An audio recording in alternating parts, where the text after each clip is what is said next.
आयुष्यात काही वेळेला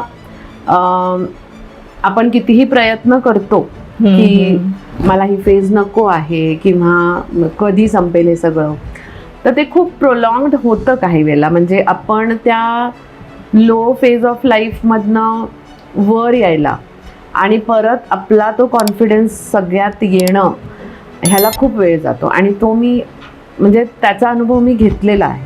सो मला तोही जॉब सोडावाच लागला. आणि मग अशा खूप गोष्टी त्यावेळेस घडत गेल्या ज्याच्यामुळं म्हणतो ना की माणूस खचू शकतो.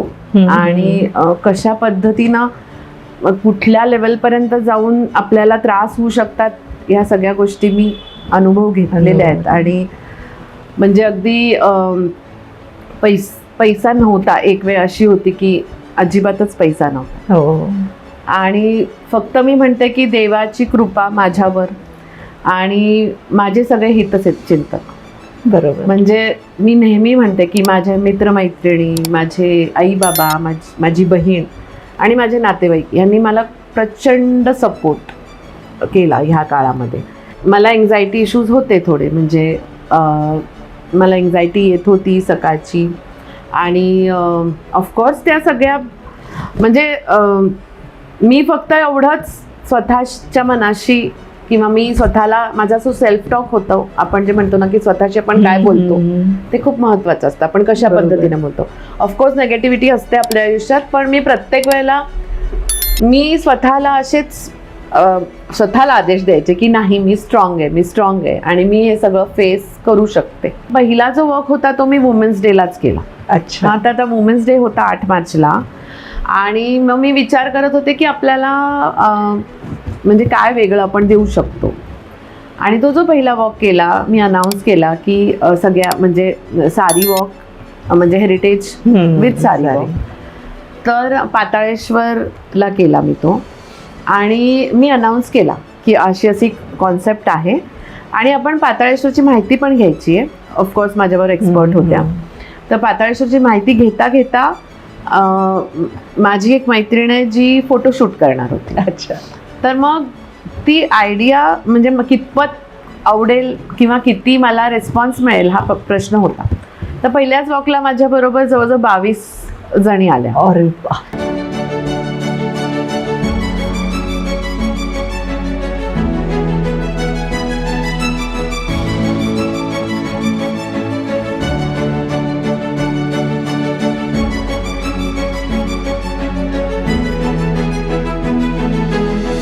नमस्कार मित्रमैत्रिणींनो. लाईफ बिगिन्स आफ्टर 50 या सत्रात तुम्हा सगळ्यांचे स्वागत आहे. आम्ही दोघांनी आत्ताच आमची 50शी क्रॉस केली. जरा फॅमिलीची जबाबदारी कमी झाली, मुलांची जबाबदारी कमी झाली.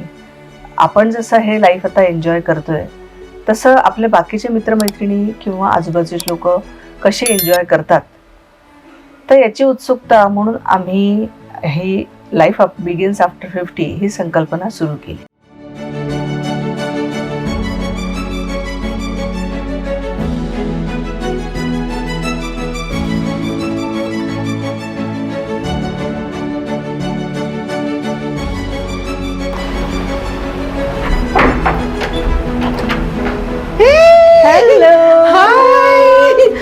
कशी आहेस?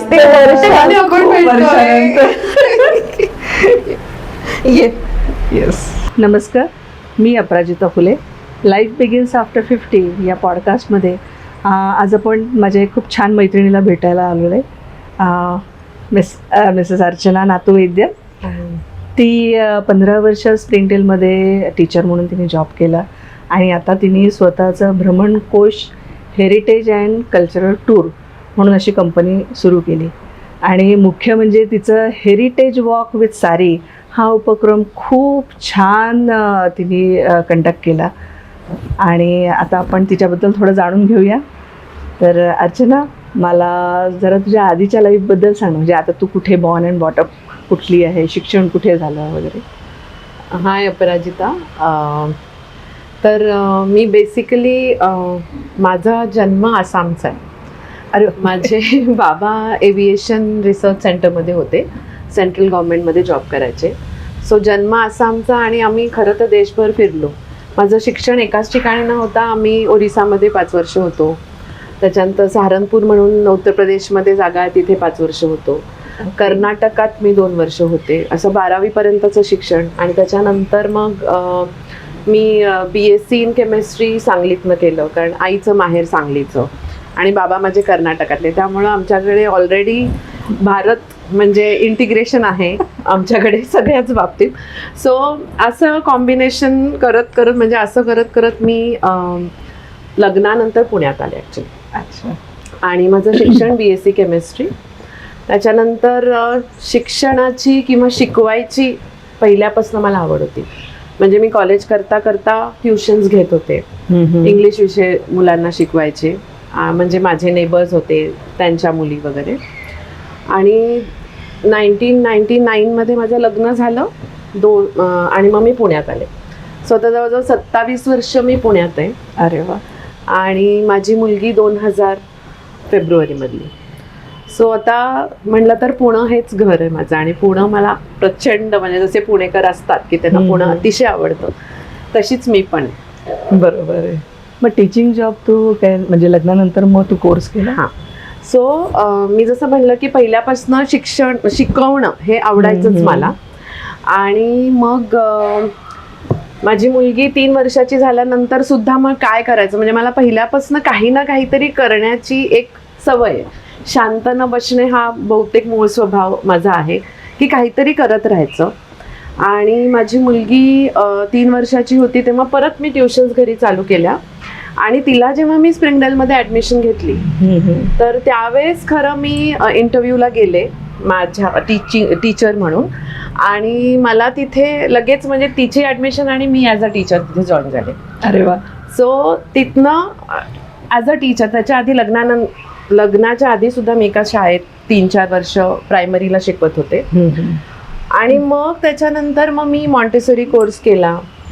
4 वर्ष स्प्रिंगडेल सिंहगडमध्ये होते आणि मग कलमाडी हायस्कूल जॉईन केलं. अरे वा. मग तिथे मी खरं म्हणजे हँड्स ऑन काय असतात मुलांबरोबरचं काम, प्री प्रायमरी म्हणजे काय, बऱ्याच गोष्टी मुलांच्या बाबतीत मी शिकले. आणि मग diploma in early childhood education इग्नूचा कोर्स केला, डिस्टन्स लर्निंग होता. असं करत करत मग तो प्रवास असा छान माझा होत गेला. आणि मला ते खूप आवडायचं की रोज सकाळी म्हणजे शाळेत जी छोटी छोटी मुलं असायची त्यांना बघूनच दिवस खरं सार्थकी लागायचा. आणि अगदीच म्हणजे इतकं छान वाटायचं ना की माझा तो टीचिंगचा प्रवास खूप सुंदर होता आणि मी त्यातनं खूप शिकले. आणि मुलांना शिकवताना असं खूपदा वाटायचं की ज्या पद्धतीनं ही लहान मुलं अगदी 4, 5, 6 वर्षाची मुलं जी असतात ती ज्या पद्धतीनं म्हणजे सगळं विसरतात आणि शाळेत येतात, म्हणजे किती वेळा ती अगदी पहिला दिवस त्यांचा रडत रडत येतात, पण त्याच्यानंतर तो जो आनंद ते आपल्याला देतात त्यातनं मला खूप आनंद मिळायचा. म्हणजे त्यांना तर मी शिकवायचेच आणि त्याच पद्धतीने मला खूपदा वाटलं की ती मुलं पण मला खूप शिकवत होती. खूपच शिकले मी ऍक्च्युली ह्या सगळ्या 15 वर्षाच्या प्रवासामध्ये. ओके. तुझं लग्न झालं तेव्हा म्हणजे अविनाशचा आधीपासून बिझनेस होता की काय होतं? कारण तुझे वडील जे आहे ते गव्हर्नमेंट जॉबमध्ये होते. तर पूर्वी एकंदरीत असं होतं की आपल्याला स्टेबल असलेला मुलगा बघणं, तसंच बघितलं होतं. माझा नवरा म्हणजे आधी तो जॉब करायचा आणि मग एक 5-6 वर्षांनी त्यांनी निर्णय घेतला की जिथे जॉब करतो ॲक्च्युली तोच बिझनेस त्यांनी स्वतः चालू केला. म्हणजे मग तो बिझनेसमध्ये साधारण 2003 पासून त्यांनी स्वतःचा बिझनेस 4 पासून चालू केला. आणि मग असं मग तो बिझनेसमध्ये खूप फ्लरिश झाला. आणि ऑफकोर्स बिझनेस म्हटलं की अप्स अँड डाऊन्स चालूच असतात. पण त्या पद्धतीनं म्हणजे सुरुवात जॉबनी केली आणि मग बिझनेस. आणि अविनाश पण मला वाटते लवकर गेला ना? हो. ॲक्च्युली 2018मध्ये म्हणजे माझा नवरा अविनाश गेला. कसं काय म्हणजे? आणि थोडंसं म्हणजे काही इश्यूज होते आमच्याकडे. बेसिकली व्यसनाधीन झाला तो. आणि ती थोडी फेज माझ्या आयुष्यातली म्हणजे मी म्हणू शकते की एकदम लो फेज ऑफ लाईफ होती माझ्या. जवळजवळ 10-12 वर्ष मी ह्या सगळ्या ह्याच्यात काढले. आणि म्हणजे आता ऑफकोर्स विथ टाईम त्या गोष्टी आपण लक्षात ठेवू नये आणि लक्षात पण नाही आहेत माझ्या, म्हणजे मी आठवत पण नाही. पण होता तो एक 10-12 वर्षापूर्वी, म्हणजे अक्षरशः 10-12 वर्ष ह्या सगळ्या ह्याच्यातनं वर येण्यात. म्हणजे तो व्यसनाधीन झाल्यामुळे खूप प्रयत्न झाले, पण त्यातनं काही तो बाहेर आला नाही. आणि 2018 शेवटी तो त्याच म्हणजे कारणाने गेला. अरे बापरे. आणि मग जसं म्हणतात ना की आयुष्यात काही वेळेला आपण कितीही प्रयत्न करतो की मला ही फेज नको आहे किंवा कधी संपेल हे सगळं, तर ते खूप प्रोलॉंग्ड होतं काही वेळेला. म्हणजे आपण त्या लो फेज ऑफ लाईफमधनं वर यायला आणि परत आपला तो कॉन्फिडन्स सगळ्यात येणं ह्याला खूप वेळ जातो. आणि तो मी म्हणजे त्याचा अनुभव मी घेतलेला आहे की आधी हे सगळं आणि मग त्याच्यानंतर मग ह्या सगळ्याच थोड्याशा म्हणजे बॅकग्राऊंडमुळं मी माझा जॉब पण सोडला. आणि त्याच दरम्यान नवीन जॉबही घेतला, पण तिथे असंच झालं, स्टार्टअप कंपनी होती, एका बँगलोर बेस्ड कंपनीमध्ये मी जॉब करायला चालू केला होता. 8 महिने तिथे त्यांनी पेमेंट व्यवस्थित दिलं आणि मग नंतर पेमेंट देत नव्हते ते. सो मला तोही जॉब सोडावाच लागला. आणि मग अशा खूप गोष्टी त्यावेळेस घडत गेल्या, ज्याच्यामुळं म्हणतो ना की माणूस खचू शकतो. आणि कशा पद्धतीनं कुठल्या लेवलपर्यंत जाऊन आपल्याला त्रास होऊ शकतात, ह्या सगळ्या गोष्टी मी अनुभव घेतलेल्या आहेत. आणि म्हणजे अगदी पैसा नव्हता, एक वेळ अशी होती की अजिबातच पैसा नव्हता. आणि फक्त मी म्हणते की देवाची कृपा माझ्यावर आणि माझे सगळे हितचिंतक. बरोबर. म्हणजे मी नेहमी म्हणते की माझे मित्रमैत्रिणी, माझे आई बाबा, माझी बहीण आणि माझे नातेवाईक यांनी मला प्रचंड सपोर्ट केला ह्या काळामध्ये. म्हणजे खूपदा म्हणजे मैत्रिणीसुद्धा कशा असाव्यात, तर मी जे म्हणते की माझं बालपण ओरिसामध्ये गेलं. म्हणजे मला हा नक्कीच हे सांगावंसं वाटेल की एक वेळ अशी होती की म्हणजे पैशाची टंचाई होती माझ्याकडे. आणि माझ्या या ओरिसामधल्या ज्या मैत्रिणी आहेत, ज्या आम्ही अजूनही म्हणजे कनेक्टेड आहोत, दरवर्षी भेटतो. दरवर्षी आम्ही भेटणं हे ठरवलेलं होतं. आणि त्यावर्षी 2017 मी त्यांना म्हटलं की मी काही येऊ शकत नाही ह्या रियुनियनला. तर त्यांनी मला लिटरली असं सांगितलं की फक्त तू ये, बाकीचं आम्ही बघतो. आणि तसंच झालं. म्हणजे मी गोव्याला आम्ही गेलो. म्हणजे त्यांनी सगळा खर्च माझ्या मैत्रिणींनी उचलला.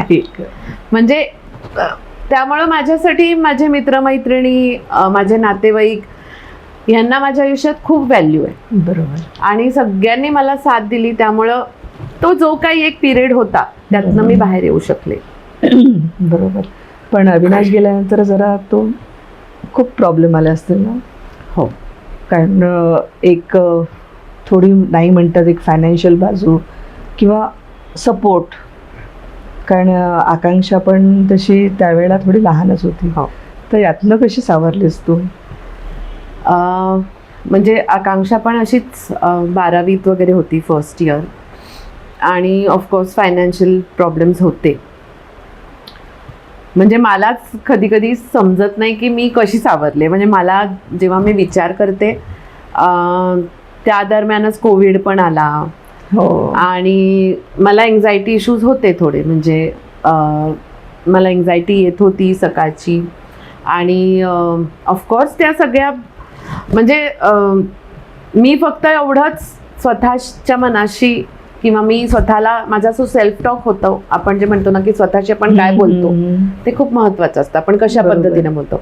ऑफकोर्स नेगेटिव्हिटी असते आपल्या आयुष्यात, पण मी प्रत्येक वेळेला मी स्वतःला असेच स्वतःला आदेश द्यायचे की नाही, मी स्ट्रॉंग आहे आणि मी हे सगळं फेस करू शकते.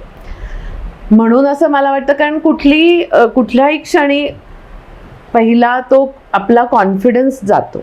म्हणजे प्रत्येक वेळेला जेव्हा आपण अशा फेजमधनं जेव्हा बाहेर यायचा प्रयत्न करतो, त्यावेळेला कॉन्फिडन्स हा अगदी लो असतो आणि तो मी अनुभवला.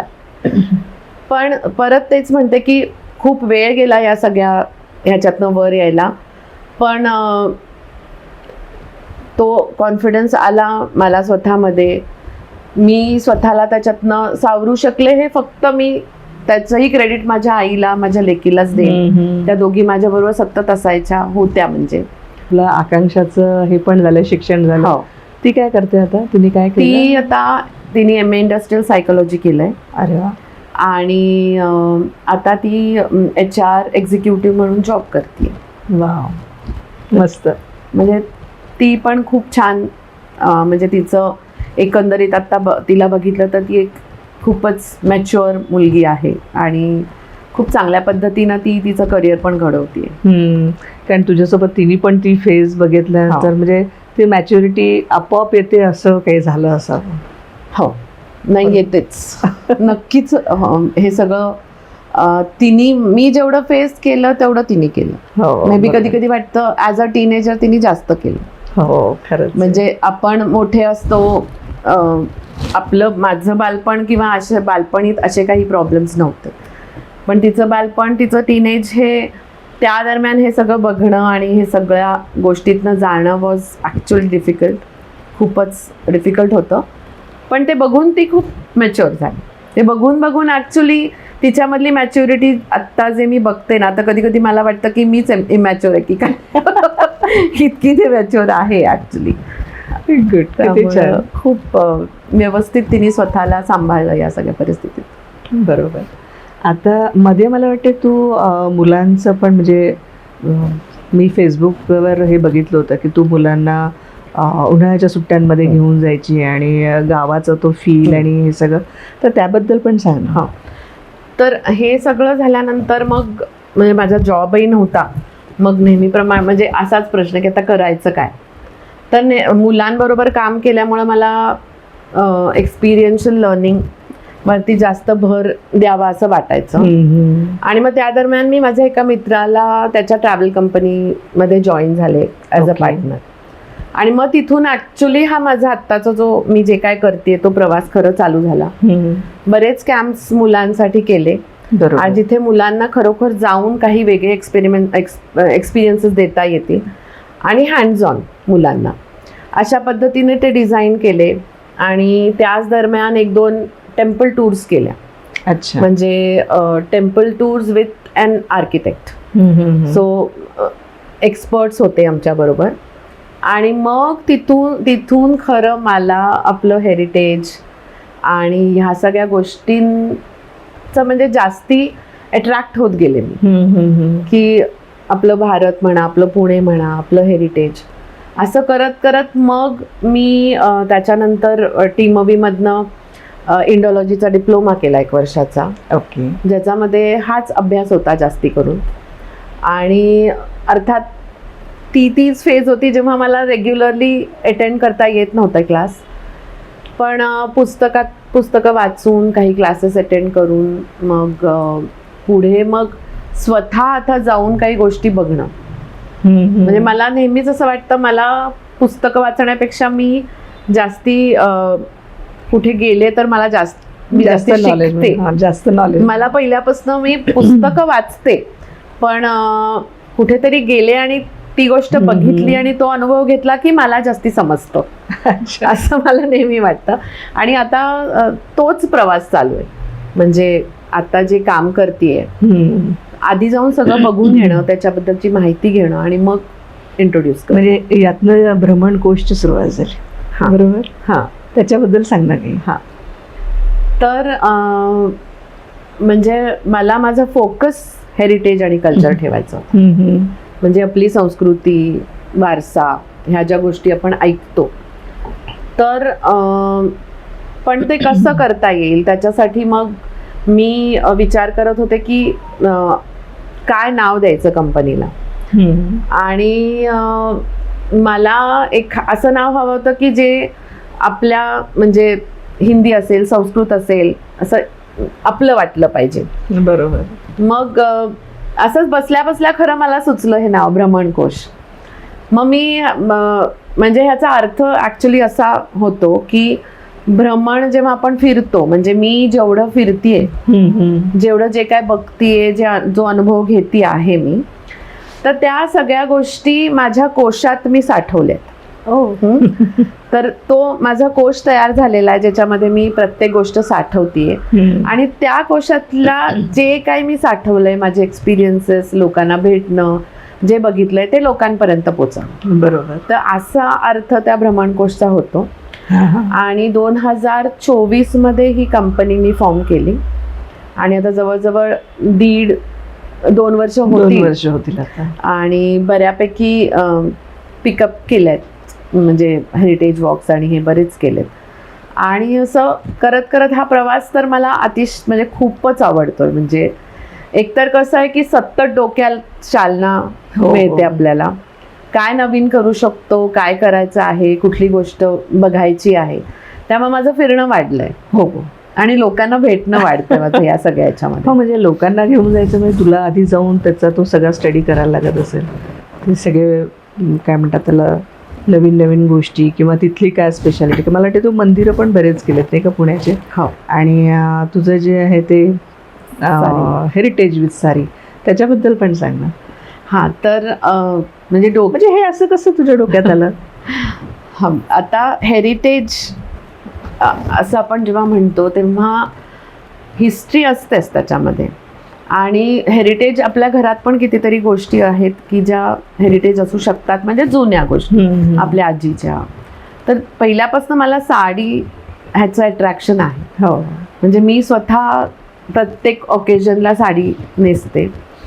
आणि तेव्हा मग माझ्या डोक्यात आलं की आपण हेरिटेज साईट्सवर जातो आणि म्हणजे नॉर्मल वॉक्स होतात. हो. आणि पहिला जो वॉक होता तो मी वुमेन्स डेलाच केला. अच्छा. आता वुमेन्स डे होता 8 मार्चला. आणि मग मी विचार करत होते की आपल्याला म्हणजे काय वेगळं आपण देऊ शकतो. आणि तो जो पहिला वॉक केला, मी अनाऊन्स केला की सगळ्या म्हणजे सारी वॉक, म्हणजे हेरिटेज विथ सारी वॉक. तर पाताळेश्वरला केला मी तो. आणि मी अनाऊन्स केला की अशी कॉन्सेप्ट आहे आणि आपण पाताळेश्वरची माहिती पण घ्यायची आहे. ऑफकोर्स माझ्यावर एक्सपर्ट होत्या. तर पाताळेश्वरची माहिती घेता घेता माझी एक मैत्रीण आहे जी फोटोशूट करणार होती. अच्छा. तर मग ती आयडिया म्हणजे कितपत आवडेल किंवा किती मला रिस्पॉन्स मिळेल हा प्रश्न होता. तर पहिल्याच वॉकला माझ्याबरोबर जवळजवळ 22 जणी आल्या. आणि तो इतका छान झाला आणि प्रत्येकीकडनं मला त्याचे फीडबॅक्स इतके सुंदर मिळाले. आणि मग नॉर्मली मी काय करते की आपला हेरिटेज वॉक झाल्यानंतर एक स्पेस अशी शोधते की जिथं आपण बसून छान ब्रेकफास्ट करू शकतो. हो. म्हणजे कसं होतं की एक इंटरॅक्शन होतं, एकमेकींच्या ओळखी होतात. तर हे प्रत्येक वॉक नंतर असतं. आणि आत्तापर्यंत सारी हेरिटेज वॉक्स माझे जवळजवळ 5 आता ह्या 8 मार्चला पण मी केला. तर त्यावेळेस मी सदाशिव पेठ एक्सप्लोर केली होती. हो. आणि सदाशिव पेठेतले काही फूड जॉईंट्स आणि मी असे फूड जॉईंट्स पण शोधले होते की जे which are run by women. अच्छा. त्यामुळं तो जर आंतरराष्ट्रीय महिला दिन आहे तर आपण पूर्णपणे तो हे करूयात, त्याचा एक्सपिरियन्स घेऊ.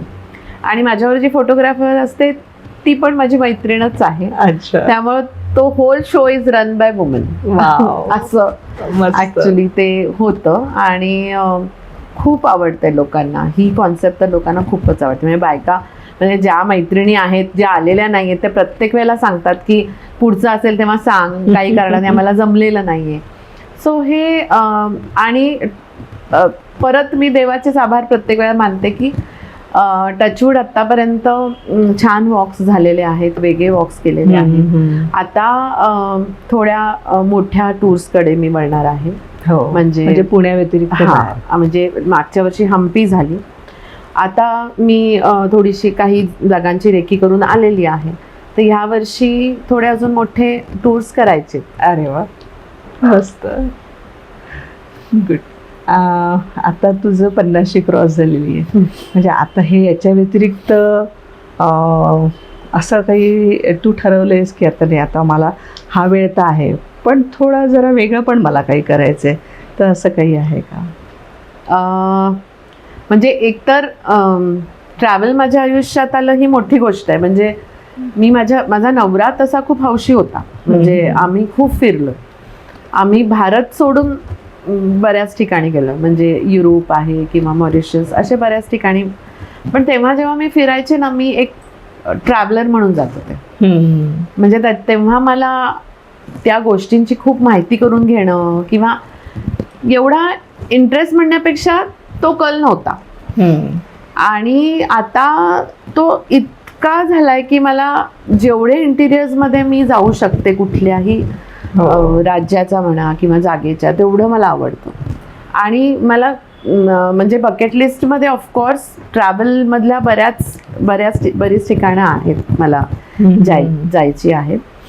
आणि असं म्हटलं तर छोट्या छोट्या गोष्टी खूप आहेत.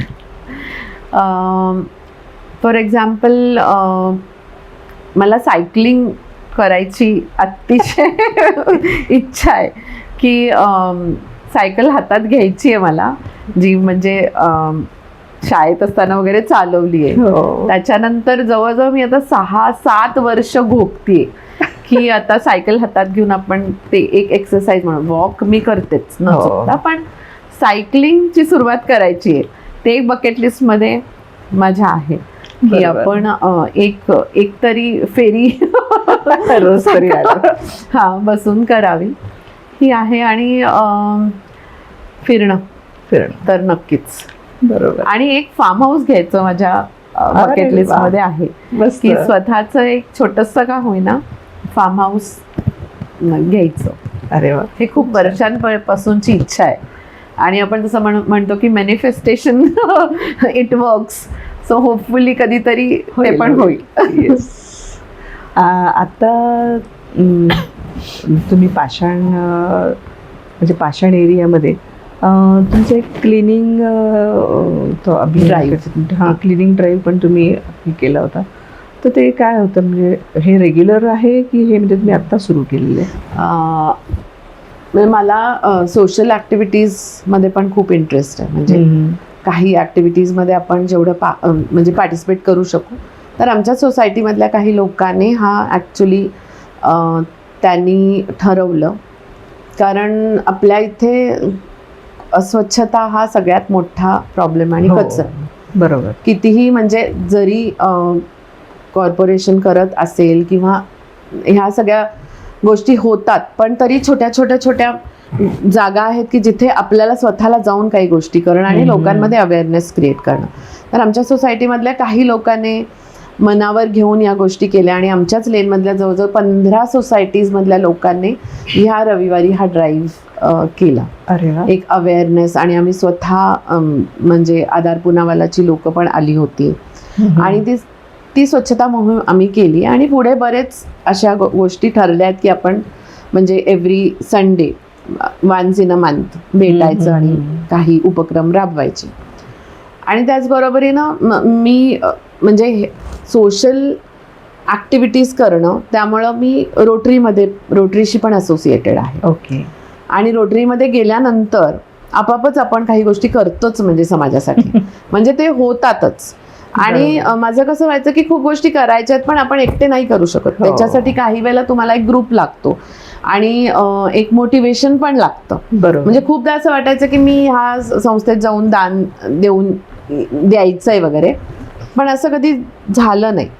पण माझ्या या रोटरीच्या प्रवासामध्ये ह्या गोष्टी आपोआप घडत आहेत. आणि खूप म्हणजे माझी आजी मला नेहमी म्हणजे कायम ती एक माझ्यासाठी खूपच इन्स्पायरिंग वुमन माझ्या आयुष्यातली आहे. ती नेहमी म्हणायची की एका हाताने देतो एका हाताने घेतो. म्हणजे जेव्हा आपण देत असतो तेव्हा घेतही असतो. आणि आपण सोसायटीकडनं किंवा आपण ह्या नेचरकडनं एवढ्या गोष्टी घेत असतो, पण आपण काय देतोय हा एक प्रश्न मला नेहमीच म्हणजे डोक्यात असतो. मग जेवढं छोटंसं का होईना आपल्याकडनं काहीतरी कार्य होतंय तेच खूप माझ्यासाठी इम्पॉर्टंट आहे. बरोबर. तर त्या दृष्टीनं मी सोशल ॲक्टिव्हिटीजमध्ये इन्व्हॉल्व्ड आहे आणि मला आवडतं. आणि खूप गोष्टी करायच्यात अजून त्या होपफुली करू शकेन मी. येस. आता आपले जे नवीन म्हणजे आता ज्यांनी 50शी क्रॉस केलेली आहे आणि जे 50मध्ये आहेत त्यांना तू काय असं मेसेज देशील? म्हणजे तुझ्या पॉडकास्ट हा जो Yes. आहे, हे जे माझ्या Life हातात begins mug after दिसतोय, 50. Life begins after 50. येस. तर खरोखरीच असं होतं खूपदा. आणि म्हणजे मला असं म्हणायचं की आपण मुलं आपली मोठी झालेली असतात, ती इंडिपेंडेंट असतात, आपल्याकडे वेळ असतो. हो. तर त्यामुळं तो सत्कारणी कसा लावायचा हे मात्र आपण म्हणजे त्याच्यासाठी काहीतरी केलं पाहिजे प्रत्येकानेच, मला असं वाटतं. बरोबर. कारण नाहीतर उगाचच नेगेटिव्हिटीमध्ये जाणं किंवा कधी कधी डिप्रेशन अशा गोष्टी होतात. त्यामुळे आपल्याला जे आवडतं मुळात ते आता करायचं. म्हणजे खूप जणी आहेत की ज्यांना फिरायला आवडतं, खूप जणी आहेत म्हणजे आणि आपण बघतोय आता की ॲक्च्युली 50 नंतर किंवा काय लोक इतकी स्वतःला वेगळ्या पद्धतीनं, म्हणजे मे बी त्यांचे जॉब्स त्यांनी सोडून फार्मिंगकडे गेलेले आहेत. हो. आणि तो फक्त म्हणजे माझं की कॉन्फिडन्स आपल्या स्वतःमध्ये असणं खूप महत्त्वाचं आहे की मी हे करू शकते. आणि ती एकदा आपल्याला दिशा मिळाली की आपण करतोच. त्यामुळं उलट लाईफ बिगिन्स ॲट 50 हे मला हे म्हणणंच मला इतकं आवडतं की मला पण असं वाटतं की माझं आयुष्य आता खरोखर सुरुवात झाली आणि मी प्रत्येक दिवस आनंदाने घालवते. म्हणजे होतात एक दोनदा कधीतरी आपलं खालीवर पण मजेत घालवायचं. जे आवडतं ते सगळं करायचं. म्हणजे गाणं गावंसं वाटतं, गाणं गावं, आणि काय डान्स करावं असं वाटतं, सगळ्या गोष्टी मलाही आवडतात आणि मी करत असते. आणि फ्रेंड्स महत्वाच्या. हो, ते ह्या वयात आपल्याला मित्रमैत्रिणी असणं खूप गरजेचं आहे. खूप म्हणजे आपलं एक छान सर्कल असणं ते खूप महत्वाचं आहे आणि त्यांना जपून ठेवणं. हो, कारण असं म्हणतात ना की या लाईफ बिगिन्स आफ्टर 50 नंतर म्हणजे आपण म्हणतो ही सुरुवात झाली आहे, पण त्या काळात मित्रमैत्रिणीच असे असतात की जे फॅमिली व्यतिरिक्त तेच आपली फॅमिली होऊन जातात. हो, असंच होतं. आणि तेच खरं आहे. कारण मुलं आता बहुतेक सगळ्यांची मुलं परदेशी गेली आहेत किंवा जरी इथे असली तरी ते त्यांचे बिझी असतात. त्यामुळे आपल्यासाठी आपले मित्रमैत्रिणी, आपला एक सर्कल खूप महत्त्वाचं असतं. ओके, चलो, खूप छान वाटलं तुझ्याशी गप्पा मारून. आणि या तुझ्या भ्रमणकोश या न्यू व्हेंचरसाठी तुला खूप खूप शुभेच्छा. थँक्यू अपराजिता. मला पण खूप छान वाटतं. मी अपराजिता म्हणतीये पण ॲपी म्हणते मी हिला. आमची खूप जुनी मैत्री आहे. So thanks. तुला असं वाटलं की माझा इंटरव्ह्यू घ्यावा. Thanks a lot. थँक्यू. तर मित्रमैत्रिणींनो, हा पॉडकास्ट तुम्हाला कसा वाटला हे आम्हाला नक्की कळवा.